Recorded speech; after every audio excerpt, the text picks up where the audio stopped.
All right, it is wonderful to be here at PS 123 here in Bushwick.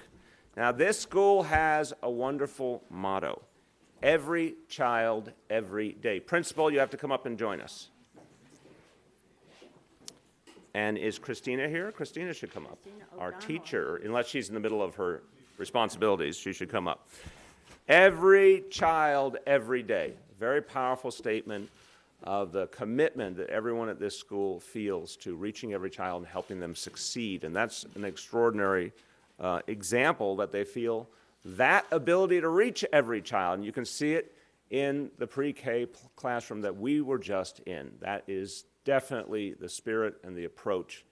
Every child has tremendous potential, and we're here to unlock that potential through pre-K.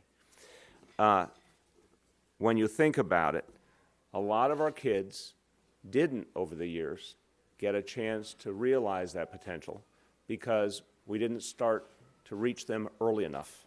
And we know, and you can see when you spend time around these 4-year-olds, it's a magical time in terms of their ability to learn.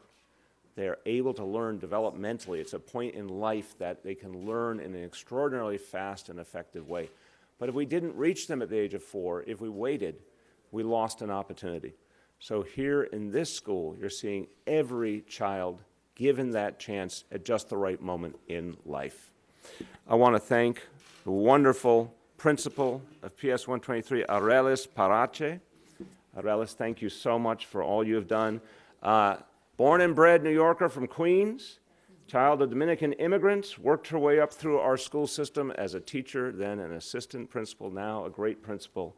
So you are a New York City success story, and we thank you. And Christina O'Donnell, the teacher in the classroom, is doing a great, great job, and the team of teachers there, you can see from the level of engagement of those kids just how extraordinary their work is.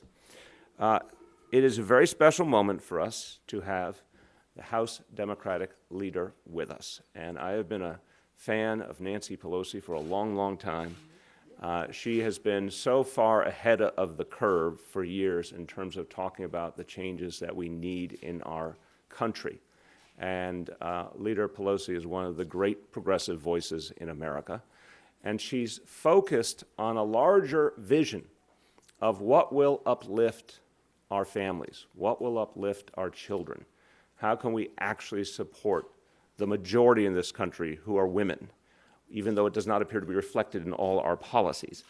Leader Pelosi has set forward a very powerful agenda for the kinds of changes we need to make in this country as a whole. And pre-K is clearly one of the necessary steps, both in terms of development of our children and support for our families. It's one of the crucial steps that unlocks so much.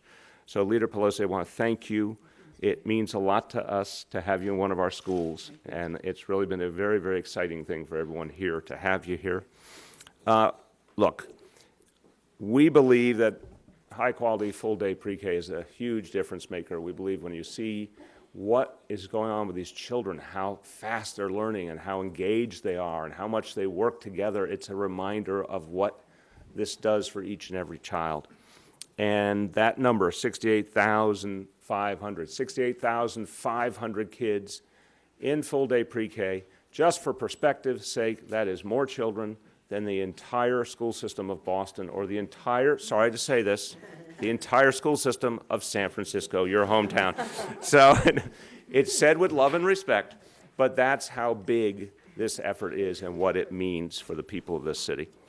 I wanted to say a few words in Spanish, and then it will be my honor to turn to our Congresswoman who represents this school and this community, Nydia Velázquez. But let me first start by saying, la líder demócrata, Nancy Pelosi, ha sido una extraordinaria defensora de la educación preescolar para todos los niños de nuestro país. Hoy nos llena de orgullo mostrarle que sí es posible crear un pre-kinder gratuito de calidad y día completo para cada niño de 4 años. Los niños que visitamos hoy y los más de 68,000 en pre-K este año se encaminan hacia el éxito en la educación y en sus vidas. So, again, Leader Pelosi, thank you. It is our honor, muchas gracias, de nada. It is our honor to show you what we're doing here, knowing that you're one of the people who's going to make this happen all over the nation. And with that, I want to turn to Congresswoman Nydia Velázquez, who has been a fighter for families of this community and throughout her district, and a national voice for fairness and equity, and she too knows that pre-K is one of the ways that we achieve a fairer society for all. Congresswoman Nydia Velázquez. Thank you. Thank you, Mayor de Blasio. Good morning, all my colleagues that are here, and government officials, the teachers, and the school principal, Carmen Fariña, Chancellor, and of course, Nancy Pelosi, the leader of the Democratic Caucus, a friend and an extraordinary voice on behalf of working families in America. When we talk about education, what we're really discussing is a fundamental basic right. Every child, regardless of their background or their parents' immigration status or their parents' income level, deserves access to a quality education that prepares them to realize their full potential. I am proud New York City is blazing a trail and leading the way when it comes to expanding universal pre-K for our children.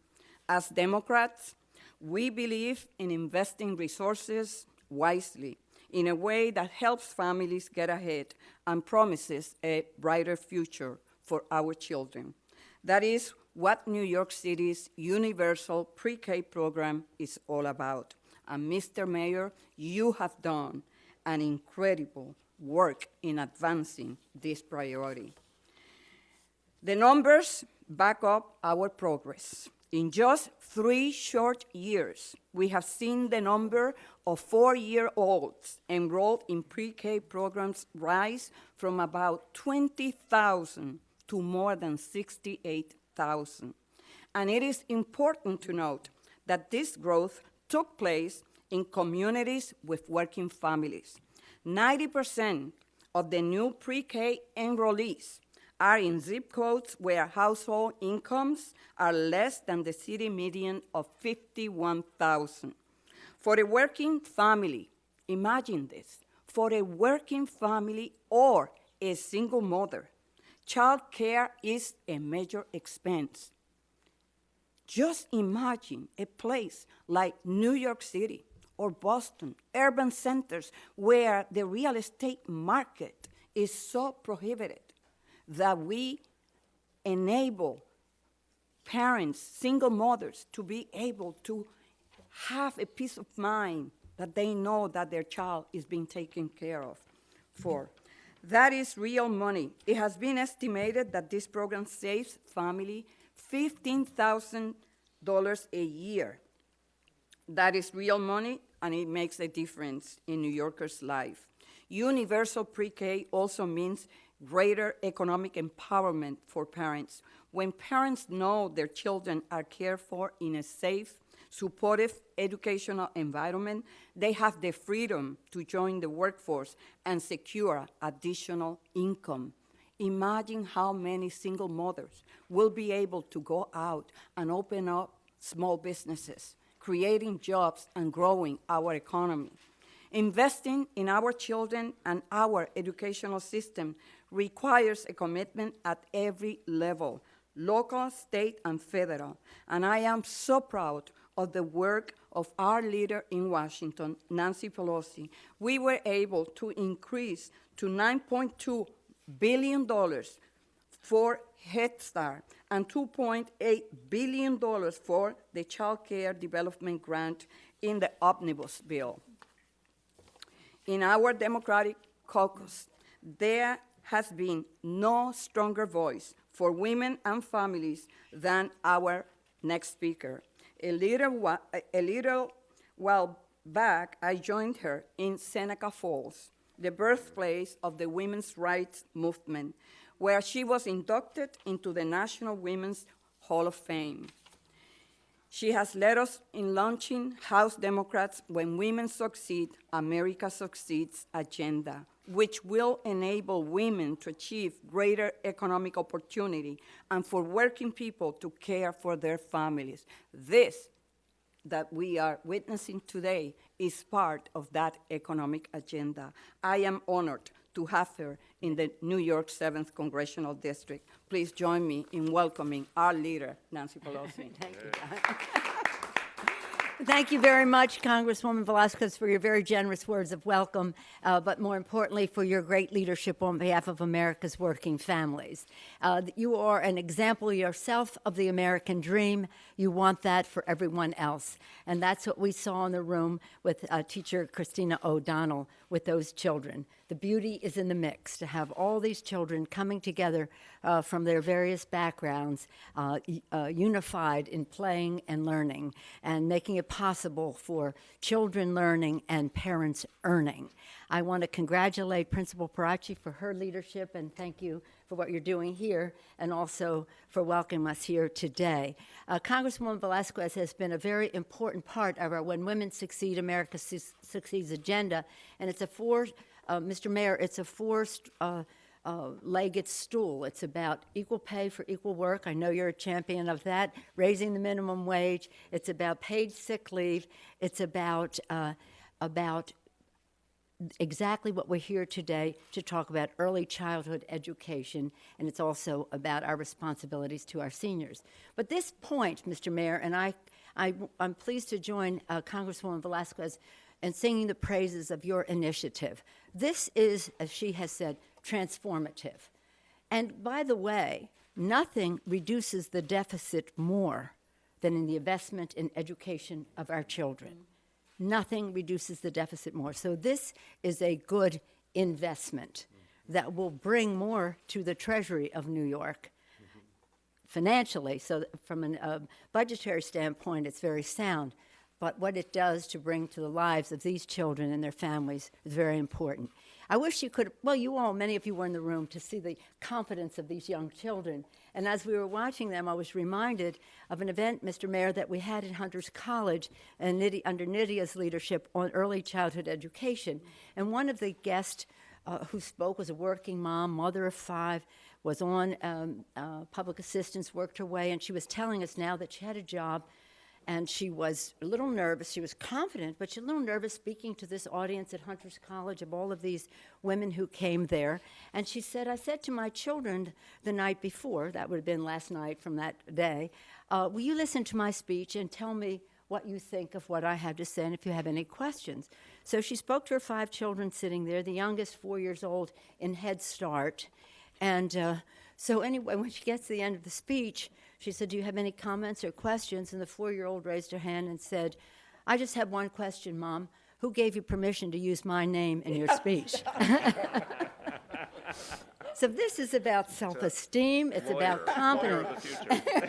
And these are much younger children in Head Start, as she was into Head Start. But this initiative that the mayor has instituted so rapidly and so effectively. Thank you, Deputy Mayor Bury, for your leadership in this regard. And of course, to the Chancellor, whom I will yield to in a moment, thank you for your tremendous commitment and confidence in this program, because that is really what it's about. The confidence of these young children that they can learn, that they can reach their aspirations. Congresswoman Velasquez mentioned what it meant financially to individual families. That's really important. What it means to the development of these children is the most important. But let no one tell you that it isn't a smart investment as well, because for all that it does, but all that it brings back to the Treasury of the City of New York. So, Mr. Mayor, thank you for having a model of national significance. We can all learn from you. The scope is so huge. You mentioned my city of San Francisco. We have early childhood education universally. We are very proud that yesterday we had paid sick leave, family leave, which I know you have championed as well. Yeah. But all of these are about supporting America's working families, leveling the playing field, making sure that these children have all the opportunity that they need to succeed, to fulfill the American dream for themselves and for their families. For that, Mr. Mayor, we're all grateful to you for your tremendous leadership and the courage to go forward with this. And part of that courage, I know, is shared by your distinguished Chancellor, and so it is my pleasure to, with great admiration, yield to the Chancellor. Thank you, Madam Chancellor. Thank you. I feel so proud today. I'm between two of my heroines. So this is, and Indy and I go back a very, very long time. And it's thrilling to meet you today. But I want to put what we saw today in very, very clear ways. This is an investment. I totally agree. But I want to tell you what's an investment in. You all saw a child in there who came to school dressed today in his best suit with a tie. Did all of you see him? He's already learning that you dress a certain way for certain occasions. And this is a lesson many of our high school kids have yet to learn, but he's learning it in pre-K. Right. You had a group of children who were treating their stuffed animals in what is their hospital, and one of the young ladies said to me, and I'm using a stethoscope to see how his heart is beating. 4-year-old stethoscope, the heart is beating, total lesson. You had another child who I made the mistake of saying, oh, you're making caterpillars, because of course I'm assuming very hungry caterpillars. He looked at me and said, no, it's a ladybug. Like, you know, obviously I need a lot to learn. And this is the kind of thing that is happening in pre-Ks all around the city. One of my major goals with pre-K was to increase vocabulary. We know that without high vocabulary, and students by the second grade are already almost 10,000 vocabulary words behind in certain communities versus others. In this classroom, vocabulary was key. In the sandbox, and by the way, any pre-K that has a sandbox and a water table in the same room is an A++, because remember, you have to be messy to learn. And if you're not messy, you're not learning. And he had crabs in the sand. And I said, oh, this is a crab. He said, yes, because they only exist in sand, and that's why I'm taking them out. That's vocabulary development. The other thing that you should know is that happening simultaneously with everything that's happening in the classroom, in this school today, there are a group of parents upstairs getting ESL classes. So you're not just teaching the 4-year-olds, you're helping their parents expand their own vocabulary, their own knowledge of English, not just so they can go out to the workforce, but they can work with their kids at home. And they can work in ways that really supports the kind of education that all our parents aspire to. And I have to say that the other thing that really amazed me is that I spoke to the teacher for a few minutes, and if you noticed, I had a child who I was hugging very tightly at some point, and she said, you know, sometimes it's really important for us to know the differences in all our children and the extra help they need, so that as they move forward to the next grade, we know what services they may need in the future. So this is an investment for so many reasons, and I could make a list of at least 25 things that were visible. You know, where's Waldo? You have to find Waldo. In a pre-K classroom, you can find at least 25 things that are going to make this world a better place in the future. So I couldn't be prouder of our pre-K initiative. Thank you. Proud of you. Oh, I'm sorry. Yes. Let's bring up Deputy Mayor. Deputy Mayor. Thank you, Mr. Mayor. Thank you, everyone. There's really nothing to say that has not already been said. I just mostly want to thank Democratic Leader Pelosi and Congresswoman Velasquez for your leadership in making sure that the work that we're doing in New York City can be brought to children everywhere. We all know and we've all heard the tremendous impact that this investment is making in our children. These children who are not only being exposed to vocabulary, learning math skills, but they're learning gross and fine motor skills. They are learning how to interact with each other. They're building self-regulation. We were commenting on how when the teacher said, okay, 5 minutes to clean up, those children were able to stop what they were doing, stop playing, change task, and quickly put, I can't, my own sons, I need to have them redo pre-K apparently. But when you think about all the skills that young people are experiencing through pre-kindergarten, of course they're growing, they're developing, but I always say that the biggest champions of pre-K are the kindergarten teachers in this building. Because the kindergarten teachers in any school will tell you that those young people, when they've had an additional year of learning and preparation, their ability to go into school to succeed is transformative. And that's what this is really about. It's about transforming education for all of our children, as well as what you also heard about the investments it makes in families who now have a safe, comfortable place for their children to be and when they're 4 years old, which means that they can go to work, they can pursue their own education, they can come to school and have ESL classes.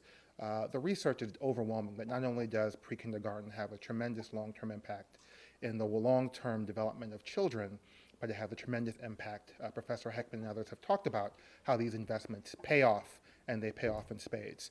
So all I want to say is that, when we are so proud of those numbers in New York, it's because it demonstrates, to paraphrase Frank Sinatra, if you can do it here, you can do it anywhere.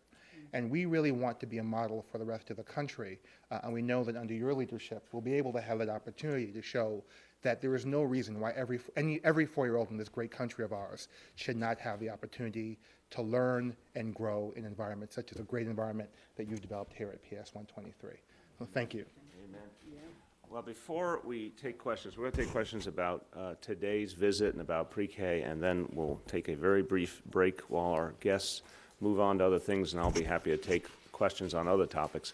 But I do want to say the reference to the word stethoscope that the Chancellor made. I think you were with me, Chancellor, when we had the all-time greatest pre-K vocabulary moment in Queens, and we read The Very Hungry Caterpillar. That's right. A child in the back seemed disengaged. He did not respond much during the whole reading.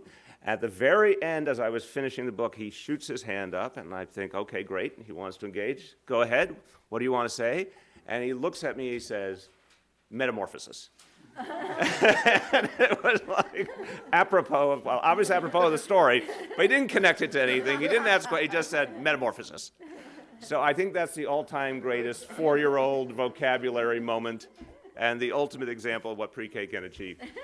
Thank you. Everyone, we welcome questions about this visit, and again, we're so honored to have the leader here. I have a question for Leader Blasio. I'm just wondering kind of what the perception of the city's pre-K program is among your colleagues in D.C. and what parts of the planning or implementation you're looking at most carefully as you aim to replicate. Well, I'm pleased to answer that question, but Mr. Mayor, not before I acknowledge this award that I received from 4-year-old Maria Elena in the class. She gave me this triangle so that I could wear it in here, and I consider that a badge of honor.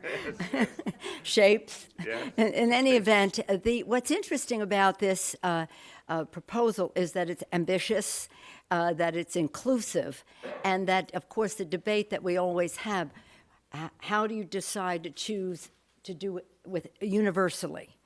And we do have initiatives. The president has universal pre-K, as you know, as one of his initiatives. We have a challenge as to how to pay for it at the federal level. We believe it is a value that should be in any budget of our country because, again, it gives children opportunity, and as almost every economist you can ask will tell you, it returns money to the Treasury. So if you're thinking strictly dollars and cents, it's worth it. So what's interesting for us to see is the way that it is universal here. And I think, as I say of my district in San Francisco, the beauty is in the mix. It's very important for children to be in an inclusive environment because that's the society that they live in, and those are all the children we want to benefit.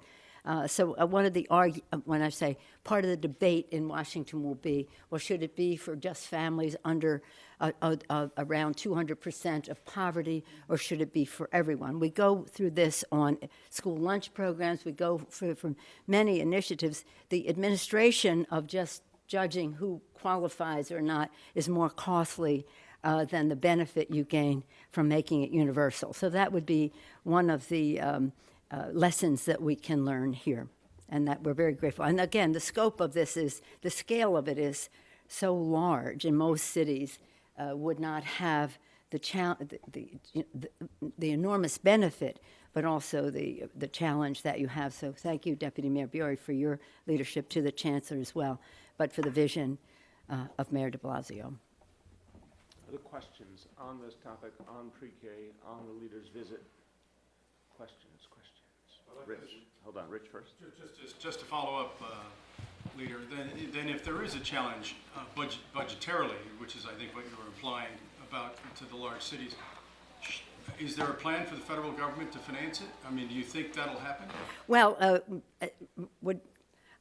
I think on a different Congress, this would be, we believe that our budget should be a statement of our national values as a country, and how we allocate those resources has to relate to that value system, but it also has to be fiscally sound.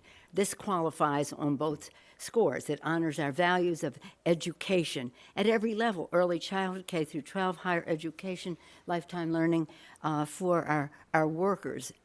Level the playing field, education is the key. American dream, education is the key. Families reaching their aspirations. The best investment a family can make is the education of their children. A community can make the education of their children. A nation can make to be competitive. To have national security, economic security, to have America number one. Education is key. So we believe that the more the public is involved in the debate on budget, the more everyone will agree that the best investment we can make is in education. It comes back home in terms of bigger paychecks, better jobs. And Nydia Velasquez has been a champion on that issue. I yield to her. I just would like to add that we should not underestimate the value of showing to the rest of the nation, including in Republican districts, where there are challenges for families to be able to pay for pre-K for their children. When we show New York City the value of this investment, it could trickle to other members of Congress understanding the important investment that this represents, not only for our society and in terms of our value, but as to the economy as a whole. Because when families and women and single mothers are able to integrate into the workforce because the success of programs like this. And look, it will happen. It might take, if there is the will, we can do it. The money could be found, but we need to show them the way like New York City is doing today. Let me add, because I think it's a very powerful question about what are the real possibilities of pre-K nationally. Well, first of all, I think Leader Pelosi making it one of the central elements of her plan is very, very important. I think it helps propel it forward, because I think we're seeing with everything lately, with minimum wage, paid sick leave, a whole host of changes, it's a combination of things. It's local action and it's national leaders. That combination of local action proving that things can be done and the national leaders raising the bar, raising the demand level. But with pre-K, there's a couple of other interesting factors. It's bipartisan from what we see around the country. If you say states that have done some of the most effective efforts on pre-K, you would name Oklahoma and Georgia among them. Two states that are clearly red states at this point. And you would certainly name some of the biggest cities in the country, which are blue cities. So I think this is one where there is unusual levels of bipartisan potential, because it is such a clear and effective investment. Now, one of the things we're trying to contribute is the proof point. We're trying to show it can be scaled up effectively and quickly, and then to show over the next few years what a huge multiplier effect this will have.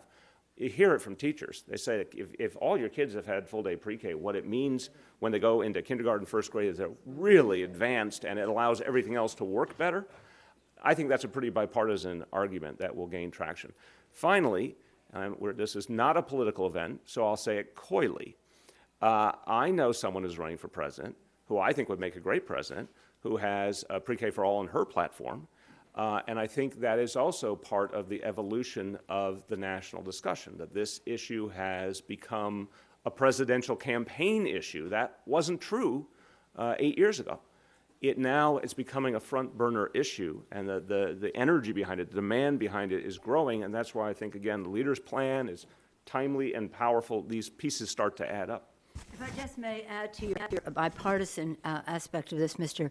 Mayor, the bill that we have in Congress, Bobby Scott, who's our top Democrat on Education and Workforce Committee, has for a long time been a champion on this issue, and it's called a Strong Start for America's Children.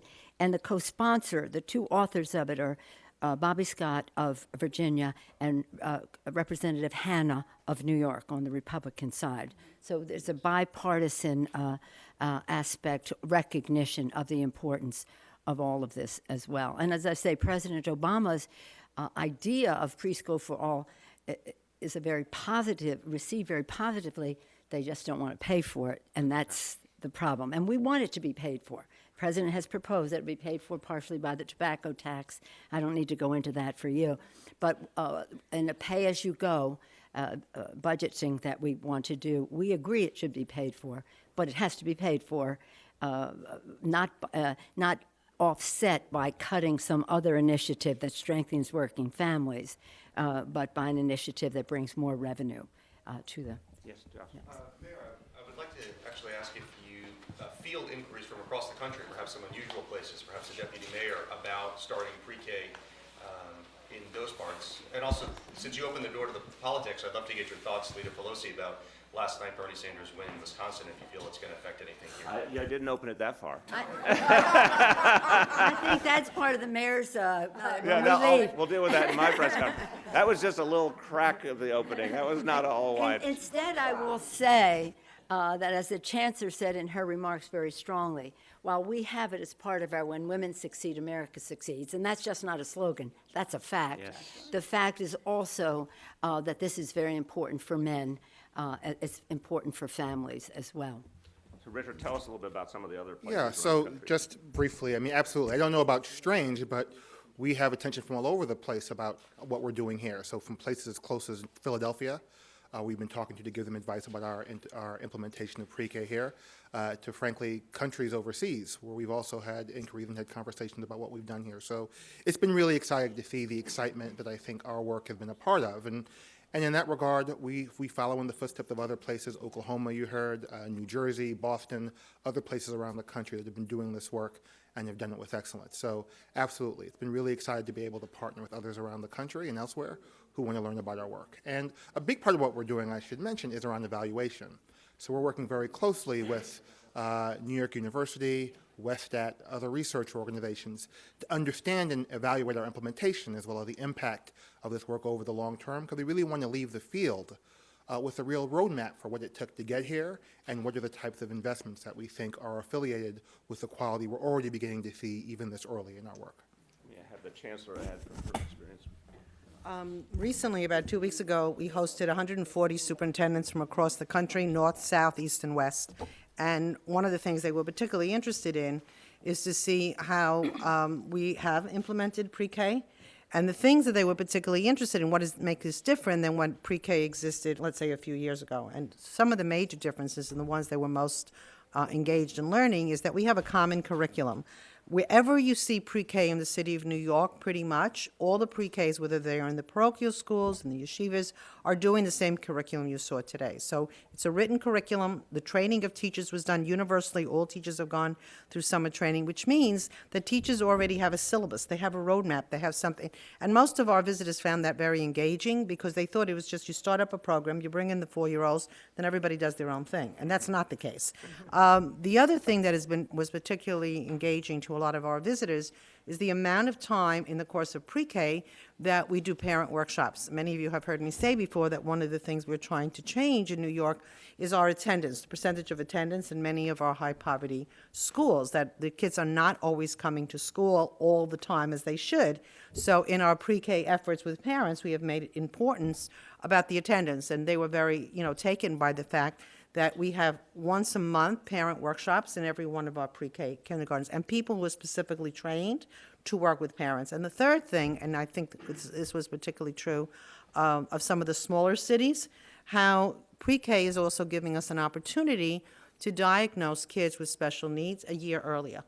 And that by having that support a year earlier for many families, it means that those students may be able to go into kindergarten a little bit ahead of the game. I mean, it was clear today that one of the students in the class is probably going to need some extra support, but knowing it now rather than waiting a year from now, major difference. So I think they went back with a lot of great ideas. We encouraged them to send back anybody they wanted because we're particularly proud of this initiative because I do think it's a game changer.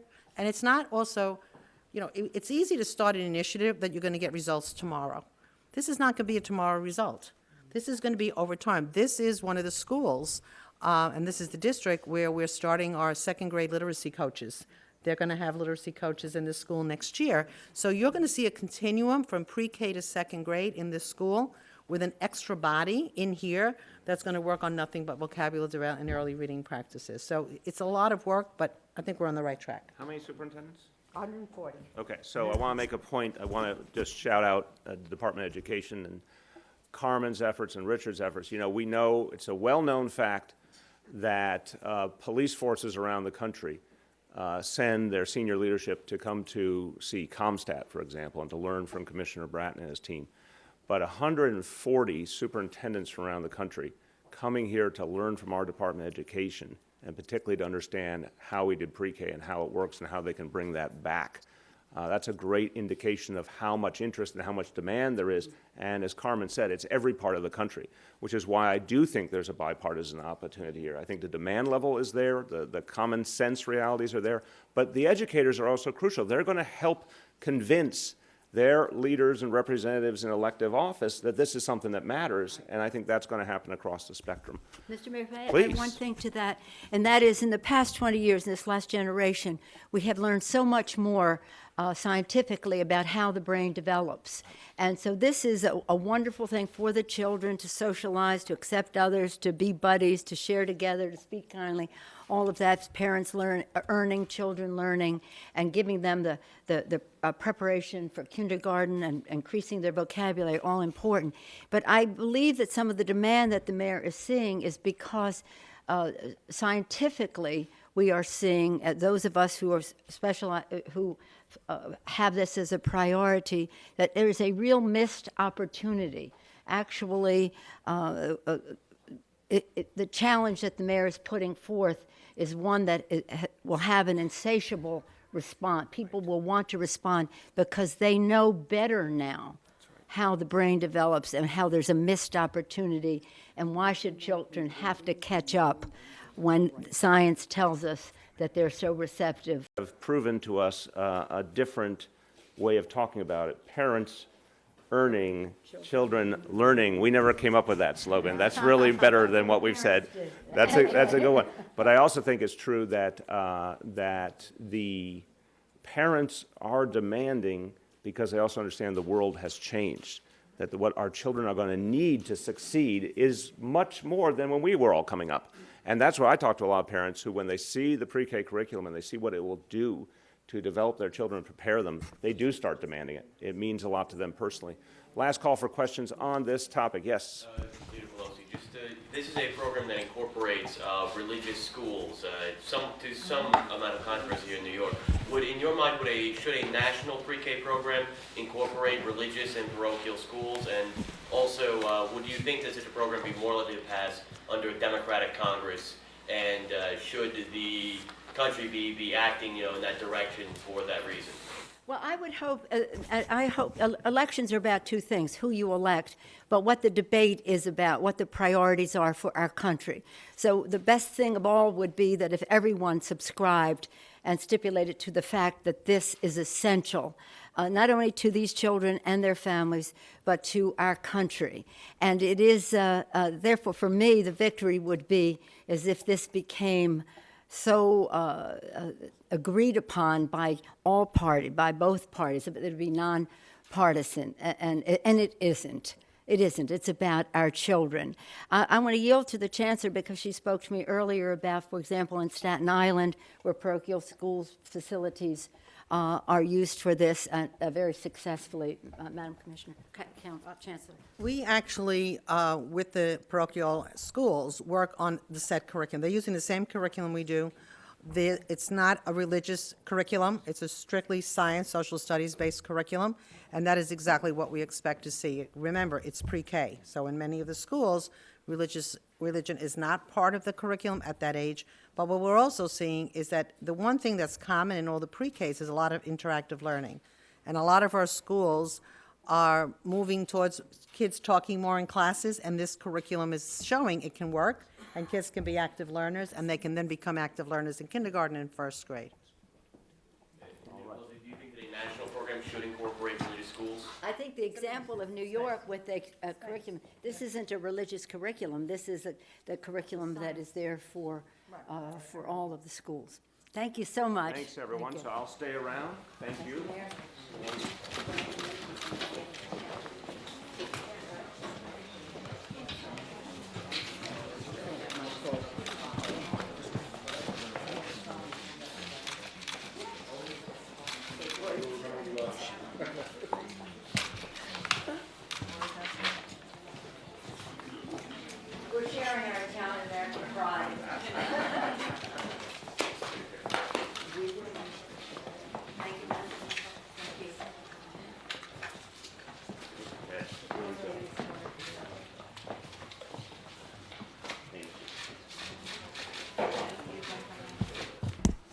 Okay.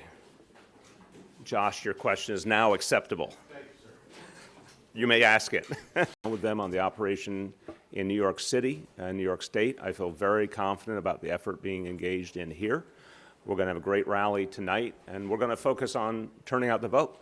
And there's tremendous goodwill for Hillary Clinton in this state. And I think New York's going to be a great result, and we're going to go from there on to seeing her wrap up the nomination. So to me, there's been a very healthy debate this year. And I think what's going to end up happening is, because so many people participated, we're going to get to the end of the process, as was true in 2008. After a long primary process and a very healthy debate, we're going to end up with a highly energized party that can go on to victory, and Hillary's going to be our nominee. Yes. Can you describe your relationship with the businessmen at the center of the FBI's NYPD probe? And have you ever accepted gifts from them beyond donations? No, no gifts. I met them for the first time in 2013. And let me just state where we stand now. Neither of them have contributed to my reelection campaign. While this investigation is going on, we will, of course, not accept any donations. Like with any American citizen, they have a right to the whole process, so there's due process, there's an investigation going on. We'll see what that investigation yields. But I have no intention of accepting any donations from them while there's an investigation underway. Yes? In the past month, there's been 4 incidents of students bringing guns into school. What are you doing to keep kids safe?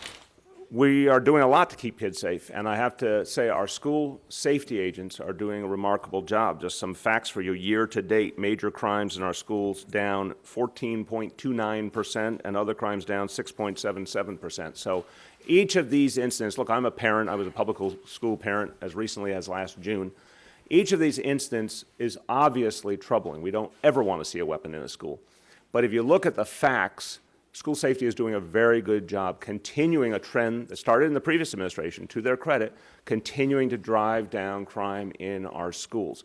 And each and every time you report on one of these weapons, it's because they've been found and taken from the student. And obviously the student will receive consequences for that.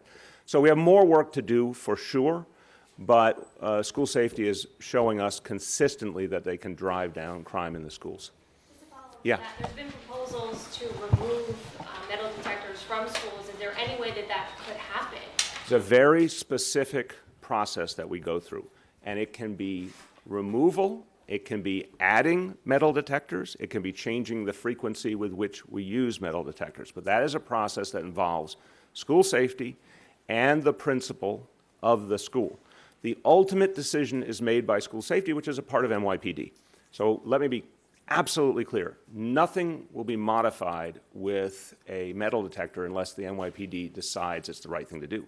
And we have the opportunity to vary in either direction. If we think a school needs a metal detector or sometimes needs spot checks, that's also an option. And what do you say to concerned parents? I say to them that NYPD and school safety are very focused on our schools, and you can have a lot of trust in them because they've continually driven down crime in our schools. It was reported last week the city may be looking at some Rikers Island replacements, other sites. Yeah. Have any of those sites been found to be viable? No, it's not accurate to begin with. As everyone knows, there's been a discussion before the proposal from Judge Lippman and Speaker Mark Viverito. There's discussion about whether the juveniles on Rikers Island should be moved off to a different facility.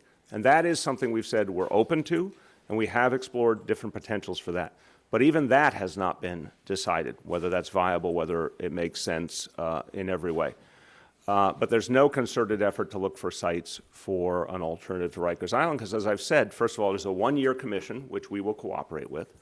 And I've said the goal is a very noble one, but I've also been honest about the fact that we're talking about a projected cost of $5 to $7 billion, which we don't have an easy way to put together, and real logistical challenges. So we'll work with that commission for sure. We'll explore options. We're open-minded. But right now, our focus is on fixing Rikers Island because that's going to be our reality under any scenario for 5 to 10 years minimum. And we have to continue to make the reforms on Rikers Island that are needed right now. That's our focus. Yes? Mr. Mayor, do you comment on a story this morning on the reasoning for shutting down the work on that third tunnel, the water tunnel? Yeah, I will start with a simple disclaimer. There are times when my team does not do a good job of explaining something. And I think it's as simple as that, and particularly I have the deepest respect for our colleagues at the Department of Environmental Protection, but between them and some of the folks at City Hall, this just was not explained properly. The reality of what we're doing is not what is reflected in that article. I don't blame the journalist. He was doing his job and he wasn't getting the facts he should have gotten. So let me set the record straight here. First of all, a timeline was set by the Bloomberg administration for the next phase of construction in Brooklyn and Queens to begin in 2021. Nothing changed that timeline. We were absolutely devoted to that timeline, 2021. The third water tunnel is already in existence in Brooklyn and Queens. What's needed is to put the additional shafts down to it so it could be fully operationalized. So that was 2021. We took the money that was scheduled for years up ahead.